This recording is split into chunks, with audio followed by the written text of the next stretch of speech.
February 24th, 1969. Do you remember when vinyl records had that warm crackle before the music started? When you'd drop the needle and wait for that first note to fill the room? Johnny Cash remembered. He stood backstage at San Quentin State Prison, holding his black Gibson guitar, the same one that had been with him through pills, prison concerts, and the darkest nights of his soul. Outside the door, 1,000 inmates were waiting, and Johnny Cash was about to give the performance that would either save him or destroy him. But nobody knew what had happened just 3 hours earlier. The guard knocked. "Mr. Cash, there's a phone call. Says it's urgent." Johnny's hands were already shaking, not from nerves, from withdrawal. He'd been clean for 6 months, the longest stretch since 1957. 6 months since June Carter had looked him in the eye and said, "Choose, John, me or the pills. Life or death. I won't watch you kill yourself anymore." He picked up the heavy black receiver of the prison's rotary phone. Remember those? The kind where you had to dial each number and wait for it to spin back? "Hello?" "Johnny, it's Carl." Carl Perkins's voice crackled through the line from Nashville. "I just heard the news, brother. Martin Luther King's killer, James Earl Ray, he's being held at a prison in Tennessee." The warden called. "He wants you to sing for him." Johnny felt his stomach drop. "For Ray? The man who killed Martin?" Wait, because what Carl said next would haunt Johnny for the rest of his life. "No, brother. Not for Ray, for the other prisoners. The ones who are in cages next to a monster and need to remember they're still human. The ones who made mistakes but aren't murderers. You know the difference, don't you?" Johnny closed his eyes. Yes, he knew the difference. He'd made plenty of mistakes. Stolen pills from pharmacies, crashed cars while high, missed his children's birthdays, broken June's heart 100 times. But he'd never killed anyone, except maybe himself, slowly, one pill at a time. "I'll think about it, Carl. That's all I'm asking. Now go out there and remind those men at San Quentin why you're the only one who can reach them," the line went. Dead with that satisfying click rotary phones used to. Hey, but here's what nobody expected. Because at that exact moment, June Carter was sitting in the prison chapel, praying for something impossible. June had driven up from their home in Hendersonville that morning. Remember when wives would pack thermoses of coffee for long drives? She'd made Johnny's favorite, black, 3 sugars, the way his mother used to make it back in Dyess, Arkansas. The thermos sat on the chapel bench beside her, still warm. She wasn't supposed to be at San Quentin. The warden had said family wasn't allowed backstage, but June Carter didn't follow rules she didn't believe in. She'd sweet-talked a guard named Patterson, reminded him he had a mother who probably worried about him the same way she worried about Johnny. "Mrs. Cash," Patterson had said, his voice soft, "I grew up listening to your family's music on the Grand Ole Opry. Saturday nights, when we could afford to keep the radio on. Your mother-in-law, Mrs. Carter, she had a voice like an angel." "Still does," June smiled. "And she's praying for Johnny right now, just like I am." So Patterson led her into the chapel. June closed her eyes and whispered, "Lord, I know Johnny's been to hell and back. I know he stood on stages when he could barely stand. But today he needs to be strong. Not for me. Not for himself. For those men out there who think redemption is impossible." She heard footsteps, turned. It was Johnny, his face pale, his hand still trembling. "June." His voice cracked. "What if I can't do this? What if I walk out there and all I see are the men I could have become?" June stood and took his hands. "Do you remember when holding hands meant something? When you could feel someone's entire soul through their touch? John, that's exactly why you're the only one who can reach them. You know what it's like to be in a cage, even when the bars are made of pills and whiskey instead of steel. You know what it's like to want redemption so badly you'd sell your soul for it. But I'm not redeemed, June. Not yet. I'm still fighting every day." "Exactly." She gripped his hands tighter. "So go out there and fight with them. Not for them. With them. And here's the part that will break your heart. Because what Johnny did next changed everything." Johnny walked onto the stage at 2 p.m. The prisoners erupted. Remember that sound? Not polite applause like at a concert hall, but raw, desperate, hungry noise. The sound of men starving for something real. Johnny didn't smile. Didn't wave. He just stood there looking at their faces. Young faces. Old faces. Black, white, Hispanic, Asian. every one of them wearing the same blue denim uniform, every one of them locked away from the world. He stepped up to the microphone, one of those old RCA ribbons that picked up every breath, every tremor in a voice. "Hello," he said. "I'm Johnny Cash." The roar was deafening. He held up his hand for silence. "I'm here today because 13 months ago I stood on a stage at Folsom Prison, and I told those men something I need to tell you too. I said, I've never been locked behind bars, but I've been locked in places just as dark. And I want you to know, somebody out here still believes you're human." A prisoner in the third row was crying. Johnny saw him, made eye contact, held it. "Today I got a phone call. Someone asked me to sing at another prison. A prison where a man is being held for killing Dr. Martin Luther King Jr. The room went silent. You could hear the ventilation system humming, that particular sound of institutional buildings from the 1960s. I said no. Johnny's voice was firm. "You know why? Because that man doesn't need music. He needs justice. But you..." He pointed at the crying man, then swept his hand across the entire room. "You need hope. And that's why I'm here. But wait. Because what happened next shocked even the guards. Johnny started playing Folsom Prison blues. Remember that opening guitar riff? That descending bass line that sounded like footsteps walking toward destiny? I hear the train a-comin', it's rollin' round the bend." But when he got to the famous line, "But I shot a man in Reno just to watch him die," he stopped. Put his hand over the strings. Let the silence hang. "That's a lie," he said. "I never shot anybody. But I killed something. I killed the trust of everyone who loved me. I killed my first marriage. I killed years of my life in a pill bottle. And some of you..." He looked around the room. "Some of you killed things too. Maybe you killed someone's trust. Maybe you killed your own future. Maybe you made one terrible choice that cost you everything." A guard near the wall shifted uncomfortably. This wasn't the script. This wasn't what Johnny was supposed to say. But here's what I learned, and here's what I need you to hear. You're not dead yet. As long as you're breathing, redemption is possible. He started playing again. But this time, when he sang the line, he changed it.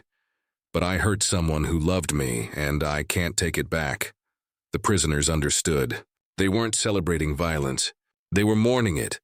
And then something miraculous happened that the documentary footage never showed. A prisoner in the back stood up. The guards immediately moved toward him. Standing during a performance was against protocol. But the man wasn't threatening. He was just standing. Tears streaming down his face, Johnny stopped playing. "What's your name, friend?" "Glen Sherley, sir." His voice was hoarse. I wrote a song about this place. About trying to find redemption when you're locked away from everything good." The warden started to intervene, but Johnny held up his hand. "Sing it for me, Glen." Glen Sherley had never sung in front of an audience before. His voice was rough, untrained, but it was real. The kind of real you can't fake or learn in a studio. "Gray stone walls surround me, and I'm headed for the bottom." Do you remember what authenticity sounded like before auto-tune? Before pitch correction? This was it. Raw human emotion, unfiltered, unpolished, unashamed. When Glen finished, the entire prison was silent. Even the guards had tears in their eyes. Johnny walked across the stage, motioned for a guard to bring Glen forward. They met at the edge of the stage. Prisoner and performer, addict and artist, lost soul and lost soul. "Glen," Johnny said, loud enough for everyone to hear, "I'm going to record your song, and I'm going to make sure the world hears it. Because if a man locked in San Quentin can write something that beautiful, then redemption isn't just possible, it's inevitable.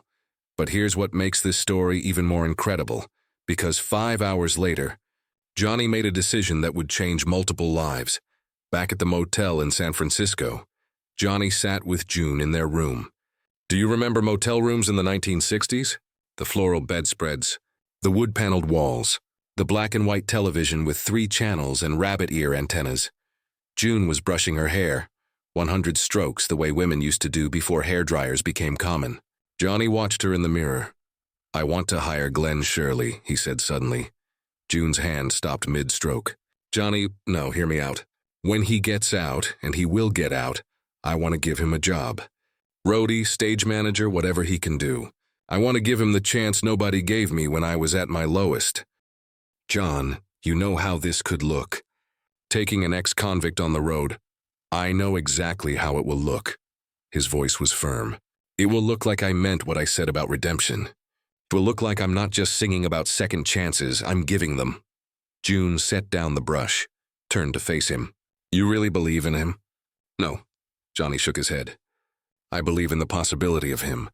Just like you believed in the possibility of me when I showed up at your door at 3 a.m., higher than a kite, begging for forgiveness. June's eyes filled with tears. That was different, was it? Really? Johnny took her hands. June, every person who gets a second chance has someone who believed in them when it was easier to walk away. You were mine. I want to be Glen's. And that decision, that impossible, risky, beautiful decision, created ripples that are still being felt today. Glen Sherley was released from San Quentin in 1971. Johnny kept his promise. Hired him, took him on tour. Glen stood on stages across America, not as a prisoner, but as a free man with a purpose. But here's the hard truth they don't always tell you about redemption. It's not a straight line. Glen struggled, fought demons, had relapses. The road was brutal and beautiful and heartbreaking all at once.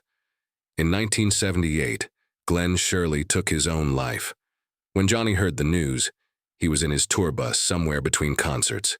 He canceled the next 3 shows, something he never did. June found him in the back of the bus holding Glen's recording, crying. I failed him, Johnny whispered. No. June sat beside him. You gave him 5 years of hope. 5 years of knowing someone believed in him. That's not failure, John, that's love. But wait, because the story doesn't end there. It never really ends. In 1994, Johnny Cash was inducted into the Rock and Roll Hall of Fame. He was 62 years old. His voice was deeper, rougher, sandpapered by decades of cigarettes and heartache and truth. But it was still unmistakably his.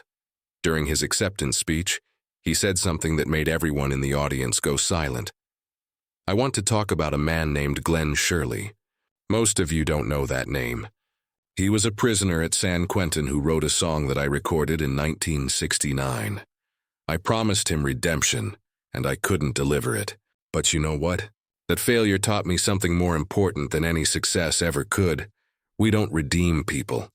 We just love them while they're trying to redeem themselves. The camera cut to June in the audience crying. Johnny continued, I've spent my whole life in prisons. Not steel bars, pills, whiskey, pride, fear. And the only reason I'm standing here today is because one woman, he pointed at June, loved me when I was completely unlovable. She didn't fix me.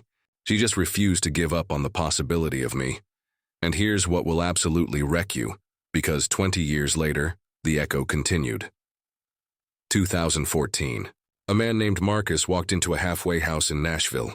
He'd just been released from prison after serving 15 years for armed robbery. He had nothing. No job, no family willing to take him in, no hope. The halfway house director, an older woman named Sarah, handed him a bunk assignment and a box of donated clothes. At the bottom of the box was a vinyl record, scratched and worn. The cover showed Johnny Cash standing on a stage, guitar in hand, at San Quentin. Why is this here? Marcus asked. Sarah smiled. Every man who comes through these doors gets that record. It's been here since 1995 when Johnny Cash himself donated it.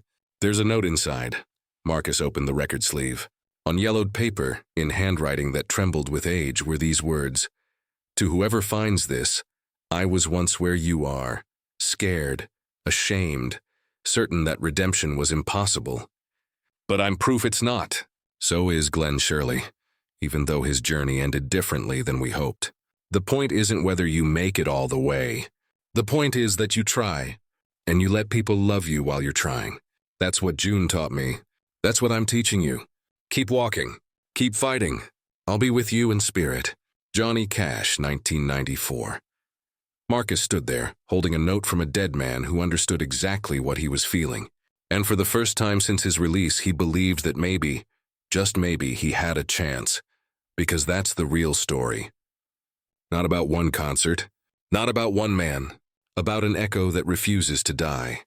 Johnny Cash died on September 12, 2003. June had passed away 4 months earlier, and those who knew Johnny said he didn't die of heart failure. He died of a broken heart. The woman who'd loved him when he was unlovable was gone, and he simply couldn't imagine existing without her. But before he died, he recorded one final album, American 4, The Man Comes Around. On it was a song called Hurt, originally by 9 Inch Nails, but when Johnny sang it, it became something else entirely. Confession, a prayer. Goodbye, I hurt myself today to see if I still feel. Everyone I know goes away in the end. The music video showed Johnny in his final days, frail, weak, but still defiant. Behind him, clips from his life. San Quentin, Folsom, stages around the world. And June. Always June.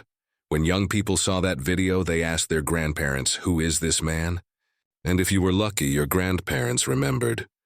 They remembered Saturday nights listening to the Grand Ole Opry on the radio. They remembered when I Walk the Line played at their wedding. They remembered when Johnny Cash stood at San Quentin and told 1,000 prisoners that redemption was possible. They remembered because they'd needed to hear it too. And that's why this story matters, because we all need to hear it. Every person reading this is either Johnny Cash or Glen Sherley. You're either the one trying to redeem yourself or the one who tried and stumbled. And both are okay. Both are human. Both deserve love. The San Quentin concert wasn't about perfect redemption. It was about the attempt, about showing up even when your hands are shaking, about choosing to believe in people when it's easier to give up, about singing the truth even when the truth is painful. Glen Sherley didn't make it all the way, but his 5 years of hope inspired thousands of others who did. Marcus, in that halfway house in Nashville, went on to become a counselor helping other ex-convicts. He never met Johnny Cash, but Johnny's words, written on yellowed paper tucked into a scratched vinyl record, gave him permission to try. That's the echo. Johnny's voice is silent now. June's laughter is just a memory. Glen Sherley's song faded from radio playlists decades ago.